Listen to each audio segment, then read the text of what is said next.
तेज सीखने का राज। एक छात्र की कहानी। मयंक एक मेहनती छात्र था, पर उसे हमेशा यह शिकायत रहती थी, सीखने में बहुत समय लगाता है और पढ़ा हुआ जल्दी भूल जाता है।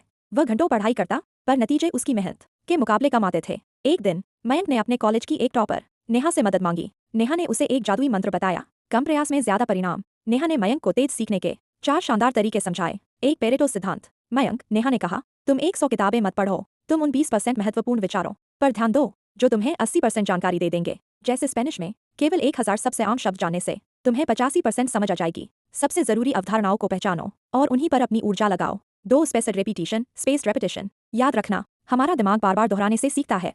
नेहा ने समझाया, किसी भी चीज को आज, फिर 2 दिन बाद, फिर 7 दिन बाद और फिर 30 दिन बाद दोहराओ। पहली बार सीखने के बाद समीक्षा अंतराल पर होनी चाहिए, इससे तुम चीजों को लंबे समय तक याद रख पाओगे। 3 मेमोरी पैलेस। सिर्फ शब्दों को रटने के बजाय उन्हें छवियों में बदलो। नेहा बोली, एक ऐसी जगह चुनो जिसे तुम अच्छे से जानते हो, जैसे तुम्हारा घर। फिर तुम्हें जो भी याद करना है उसे रास्ते में आने वाली हर चीज से जोड़ दो और उसकी अतिरंजित तस्वीर बनाओ। इससे तुम्हारा दिमाग सूचना को बेहतर ढंग से याद रखेगा। 4 फेम एंड टेक्निक। सबसे बड़ा ज्ञान तब मिलता है जब तुम किसी चीज को किसी 12 साल के बच्चे को समझा सको। नेहा ने जोर देकर कहा, पहले विषय को पढ़ो, स्टडी, फिर उसे सरल शब्दों में समझाओ। अपनी कमियों को पहचानो, आइडेंटिफाई गैप्स, और तब तक सरल बनाते जाओ जब तक वह बिल्कुल स्पष्ट न हो जाए। सिखाने से तुम खुद सबसे अच्छे से सीखोगे। मयंक ने इन तरीकों को अपनाना शुरू किया। उसने ChatGPT, क्लॉड और जेमिनी जैसे AI टूल का भी इस्तेमाल किया ताकि वह अपने अभ्यास के लिए प्रॉम्प्ट और फीडबैक ले सके। कुछ ही हफ्तों में मयंक को महसूस हुआ कि वह कम समय में ज्यादा सीख रहा है और उसकी पुरानी शिकायत दूर हो गई थी। वह अब सिर्फ एक मेहनती छात्र नहीं,